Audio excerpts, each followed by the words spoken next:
All right, brothers and sisters, Kyler Moses from the Georgia Allman Brothers Band Association here with you for another episode of the Whipping Post Big House Radio Hour on 100.9 The Creek, and we're out there in the internet land too. Got a second part of a show from Virginia tonight.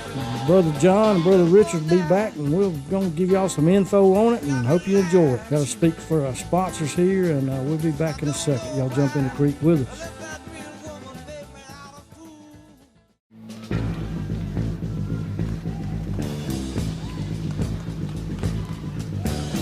All right, Brother John, Brother Richard, I reckon we need to kind of tell them about the second part of this Virginia Allman Brothers Rescue Frog Wings with Greg and J-Mo, in case they missed the first half of the show. So, well, I'll tell you what, if they did miss it, I encourage them to go back and listen to it, because one thing I do want to say that I didn't talk about last time, and I know I told you guys after the show that I meant to say something, is that, it was so awesome, hearing those Tiffany's. I mean, you get goosebumps when you hear them because you know what's coming. You're about to get dealt a hand, you know what I'm saying? But with Mountain Jam, as great as it was and the statement they were making, I believe this show was on the 16th? Is that? 16th, yeah, yes, so 5 days later, 5 days, that's all it took for Greg Allman to go, oh, hell. Yeah. Because he quickly realized what his band was morphing into, and it wasn't the band he and his brother had, or had probably not what he had. Yeah, in mind. Yeah. Yeah. So, and what I mean by that is that they became very cosmic very quickly. And if you go back on the 21st, I think it was the 21st in Homedale, New Jersey. Correct. And actually, it's on YouTube listed as such. I think it's listed as Mountain Jam Goes to Mars, and that's exactly what happened. Yeah. No, it was insane. Didn't Greg have something to say about Colonel Bruce? He did. Colonel Bruce. We might not can repeat it. The clean version. He's stolen my band. Yeah. And as much as he got on the youngins for that, later on he did apologize and say, my brother would have loved this. No, 100%. So there you go. Yeah. And so back to tonight's show, things are starting to settle down here. We're going to get into the bluesy, nice little number known as Stormy Monday. And you really, get to hear the band settle into the groove. I mean, just that good bluesiness that they're known for. And nothing changed with Jimmy Herring in the band. It only probably got a little bit better, a little different, but better at the same time. Well, Richard, I know watching some of the YouTube footage, I saw them Marshall amps up there, or at least the cabinets now. I don't know what heads they were playing through, but one thing that jumps out is Jimmy Herring's tone, man. Yeah. I mean, that wrist vibrato of his, Greg's singing his butt off on this too, man. You can tell he's fired up at this and his point. Hammond playing is exceptional. Yeah, for sure. I mean, it's, there's a combination of, Derek kind of starts out slow on his solo and builds it. But the one thing, there's a certain blistering combination of the tonal stuff as well as shredding, just enough to let you know that they can and could and did. Well, John and I were speaking before, and I think, John, I'll let you speak to this about Derek Trucks and, about what you were saying. I mean, Derek, as great as he is, was still in the process of doing a lot of learning, and there's a reason for that. Baby-faced at that point. Well, still, I mean, Richard, as we were discussing, and we talked about this, Kyler, is, the emphasis on Dickie wasn't there, and Jimmy Herring's in, and that, and this, and everything else. People forget Derek Trucks is 19 years old, and now he is anchoring down the guitar center of the Allman Brothers Band. Think about that. Not only the Allman Brothers Band, but the greatest jam band ever. Yes, I mean, absolutely. Yeah, Southern rock band. That gets overlooked. 100%. Well, let's enjoy some Stormy Monday here. I know folks have loved this song since they heard it the first time on Fillmore East, and this is quite a good version here, y'all. Sit back and enjoy. We'll be back in a little while for some more music for y'all on the Whipping Post Big House Radio Hour on the Creek. 100.9 The Creek, where the water's always high. Have mercy, Lord, have mercy on me. Oh, not to say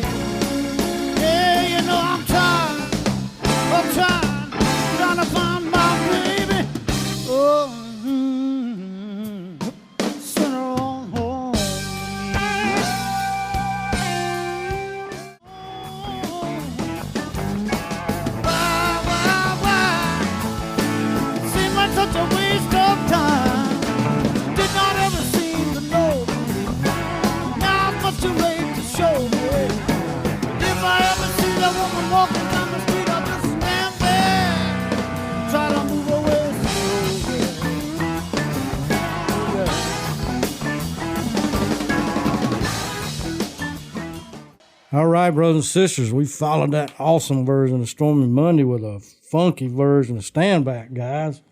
Well, maybe it was the Road to Calico. Yeah. Maybe maybe it was. But, Derek took off on it for sure. Yeah, no question. I mean, and Richard, we were discussing the rhythm section is on fire tonight. That's my notes too. Bro. Yeah, Butch is driving that train hard. Yes.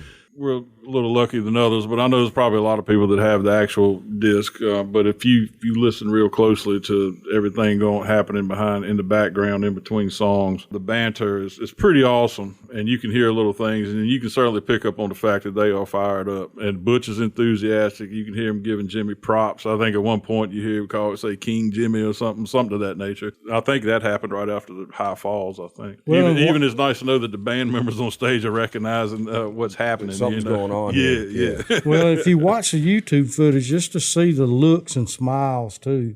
I mean, that was one thing I picked up on checking it out the other day. I mean, even Derek almost cracks a smile. Almost. At one point, he wants to so bad, but he holds it in. Yeah. Well, keep in mind too, we talked about the previous show where Herring first sat in with 93. Correct. And Alan Woody was holding down bass at that point, and Woody went up to him during that show and was like, who the hell are you? And now here he is, and the whole band's just like, obviously Woody's not with us at this point, but so to be on stage with the guys and having everybody so and Woody is rejuvenated. Woody is the one to where the Allman Brothers Rescue Unit line came from too, because Woody had, and the three-piece mule had O'Teal sit in with them in Birmingham, so I got that on tape at the house. So they do a 4-piece jam for about 45 minutes. We might even get around to playing that for y'all one of these days. Well, let's go to another song, y'all. End of the line, man, from Shades of Two Worlds. It's one of my favorites, man. Yeah, it's just a great, great song. Kyler, to what you were saying earlier, this one's edgy. Yeah. It's really edgy. It's powerful. These guys are doing it right. Well, and I think this whole show and that tour that they did in 2000, playing on the Shades of Two Worlds, I made a note that this show sheds a light on a new world of the Allman Brothers Band. They were moving forward with the younger guys, and they had done that with Warren and Woody, and now you got a new iteration of the band that's killing it. So, all right. Sometimes when something gets stale, you got to spice that rascal up, boy. All right. Little cayenne pepper up in there. What you say, Charles? Yeah. Louisiana hot sauce. Mercy. End of the line, y'all. The Whipping Post Big House Radio Hour. We having fun tonight. 100.9 The Creek. The water's always high. But now the gravity of trouble was more than I could bear. Time my luck was so bad, I had to fold my hands. I almost lost my soul. Barely I could find my head. Wake up early in the morning, feeling nearly dead.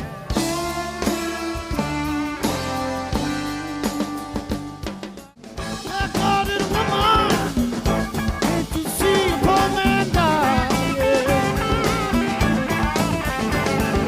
Count on those pants, baby. All the lonely nights I've been crying. I'm tired of all your slippery ways. I can't take no more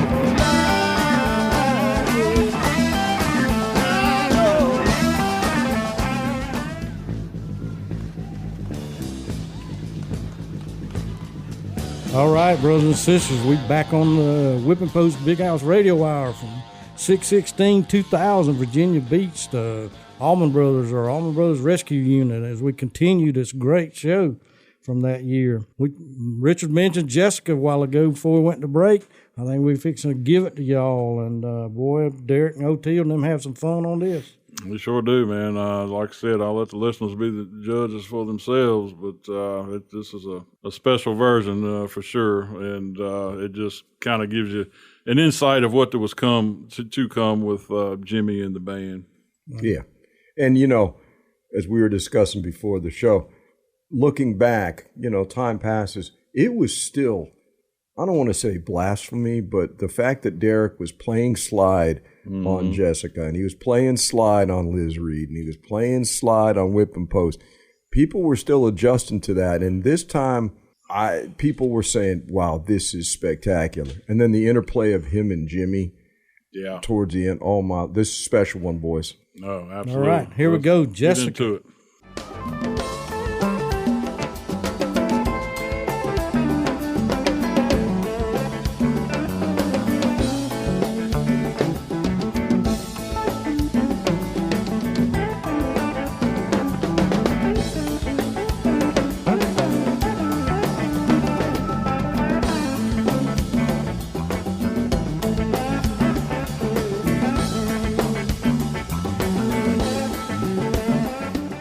Brothers and sisters, we played that great version of Jessica. And Richard, you said you had something you wanted to add about it, brother? Well, I not so much add about it. I just wanted to kind of, hit on again about what we were saying before about how Derek's plays slide and then Jimmy's intro. I mean, when you listen to that song, not Jimmy's intro, but when he comes in for his part of the solo, when I listen to this in my mind, it's kind of like it's kind of like National Geographic, man. It's like how killer whales always like to play with the keel, you know what I mean?